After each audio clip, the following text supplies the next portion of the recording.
So this is very quickly becoming one of my favorite builds of all time. It's the perfect build for when you want to do stuff but you kind of don't want to do stuff. You know what I mean? When I'm doing a lot of farming, I don't want to play a complicated build. I want a build that almost plays itself so that I can chill out and I can sort of half watch YouTube or listen to Netflix on the side. I don't want to be on high alert when farming relics. It's fine if I'm only opening a handful of them, but if I'm gonna sit here for like an hour or two or maybe 3, I just want to chill out. And the same goes for any other kind of farming. I just want to chill out and get it farmed up. This is why in July I finally made a proper Xaku build and I've been using that to farm stuff instead of the actual farm frames. Now this works really well for me because I for the most part have either thousands or millions of resources, so I don't necessarily need to farm that, which means I don't need to use an actual farming frame like Necros. I do mostly fissure missions to crack relics or void missions to farm relics or get Aya and that kind of stuff. So this build isn't necessarily good for farming resources, but it's very good at just doing missions en masse. Now, I've already talked about this build in July when I originally made it, so why am I talking about it again? Well, I've refined it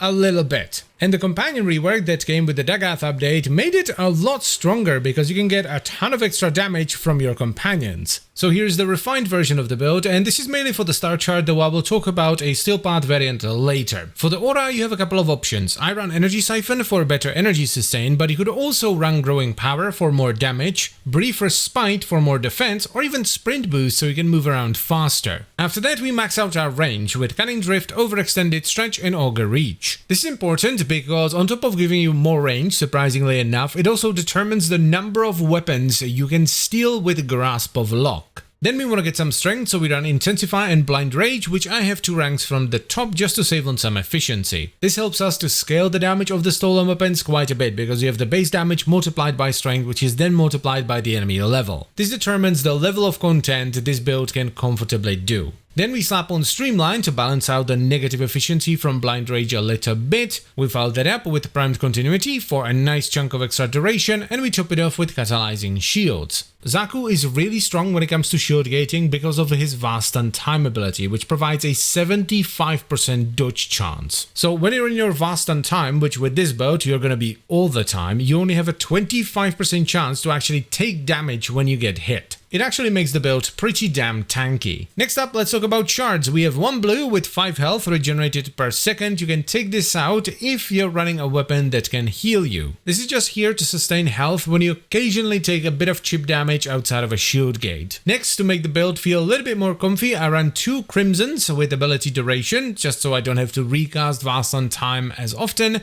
And then we top it off with 2 ambers with 30% maximum energy filled on spawn. This is really nice because it allows you to cast Vast on Time at the beginning of a mission. And finally we have the companion. This is actually huge for this build. I'm using the Dirija with Verglas. I already made a build video about this. If you want to see it, it's in the cards or in the description or everywhere probably. The reason the Dirija is so huge for this build is because it adds an absolute ton of damage if built right, and it shreds nullifier bubbles. Now the way you play this is extremely simple and chill. You cast Vast on Time to give yourself the dodge and to freeze the timer on your other abilities, and then you simply cast Grasp of Lock to steal enemy weapons. And that's it, you run around and you let your weapons and your pet do all the damage. It's, as I've said already, extremely chill. You just run through the mission and let the Dirija and your weapons do all the work, and all you have to worry about is recasting Vast on Time before it runs out. It's great for just fluffing around the star chart, doing Fissure missions, Nightmare missions, Sortie missions, all that kind of stuff, you know, alerts, even boss runs are pretty chill with this, though don't do bosses with weak points like Sargas Rook because neither the weapons nor the Dirija will actually target them, so probably not the best build for that. But it's great for everything else. You can even do Archon hunts with this. However, if you want to push it into Archon hunts or even Steel Path, you're gonna have to look into some more advanced stuff, which doesn't really fit into the whole lazy setup, but you basically need to figure out a way to strip enemy armor. You want to get some spicy arcanes like Mold Augmented for extra strength, and you could even subsume on something like Nourish. Outside of that, the Brief Respite aura is always really nice because it allows you to manually generate shields in an emergency. And if you want to be really